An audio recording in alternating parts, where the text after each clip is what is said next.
Bonjour, alors aujourd'hui la question est encore plus vaste que toutes celles qu'on a pu déjà croiser jusqu'à présent. On me demande comment fait-on pour avoir un émail à effet. Alors d'abord, je ne sais pas très bien qu'est-ce qu'on entend par effet, parce que ça peut être plein de choses. Ça peut être des retirements, ça peut être des coulées, ça peut être des boursouflures, ça peut être plein de choses en effet. Donc je vais essayer de ce que moi je comprends. Donc d'abord c'est comment on va dire donner du mouvement à un émail. Donc avoir un émail qui n'est pas comment dire, pour que vous compreniez, pour essayer que vous visualisiez vraiment un émail qui donne pas une impression d'aplat, mais qui donne une impression de profondeur, qui donne une impression qu'il est travaillé comme ça, en fonction de où l'émail se met, vous ayez vraiment des nuances qui se marquent. En général, pour avoir des effets de ce style-là, donc pour avoir une texture, on va dire, dans l'émail, même, le mieux c'est d'utiliser du rutil. Parce que le rutil va vraiment amener, je sais pas comment, un peu un effet mouchetis comme ça. Enfin, voilà, il va faire en sorte que votre émail soit pas complètement plat.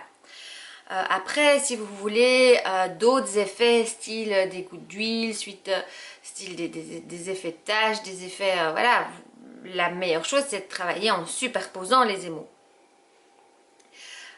Si vous superposez les émaux, évidemment, en fonction évidemment des émaux que vous utilisez, hein, mais là vous pourrez avoir un effet où si vous avez mis en première couche un émail qui ne bouge pas beaucoup, donc qui est assez stable, et que sur celui-là vous avez mis en seconde couche un émail qui va avoir justement tendance à faire des retraits, vous aurez alors des effets de gouttes, un peu effet lézard ou léopard, léopard plutôt, pas lézard.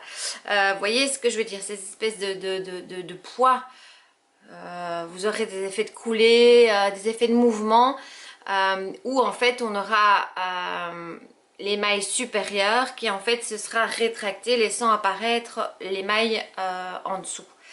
Alors du coup, les émaux qui ont tendance à se rétracter comme ça sur le dessus sont en général les émaux avec une forte teneur en kaolin. Donc essayez, en fonction des recettes d'émaux que vous utilisez, essayez d'utiliser plutôt alors un émail avec une grosse quantité de kaolin, on va dire, sur la couche supérieure pour pouvoir avoir cet effet un peu de rétraction. Voilà. Après, effectivement, il y a des émaux qui coulent, qui ont tendance à couler, donc qui fondent plus.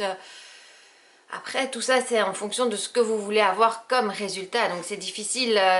Voilà, un effet, ça peut être plein de choses. Mais à mon avis, c'est un peu ces deux idées-là, je crois. Je crois que soit on se dirige vers... Moi, je vous conseillerais de travailler soit avec du rutil, pardon, dans votre émail pour avoir un effet dans l'émail même, qui n'est pas un effet de coulée, hein, donc c'est vraiment un effet de mouvement dans l'émail. Et sinon, travailler en superposant. Après, je vous dis que vous superposez 2 émaux, mais vous pouvez très bien superposer 3 émaux, hein, donc c'est pas du tout limité. Faites juste attention, faites des essais avant d'avoir des coulées partout dans votre four, et gardez vraiment en tête le principe que la couche supérieure doit toujours se rétracter plus que la couche inférieure. D'accord? Donc la couche inférieure doit être la plus couvrante possible pour que ça fonctionne. Donc voilà, j'espère que ça vous aide, parce que c'est très compliqué sans se lancer dans un cours sur les émaux complets, de donner comme ça juste une bride d'informations sur un sujet comme ça.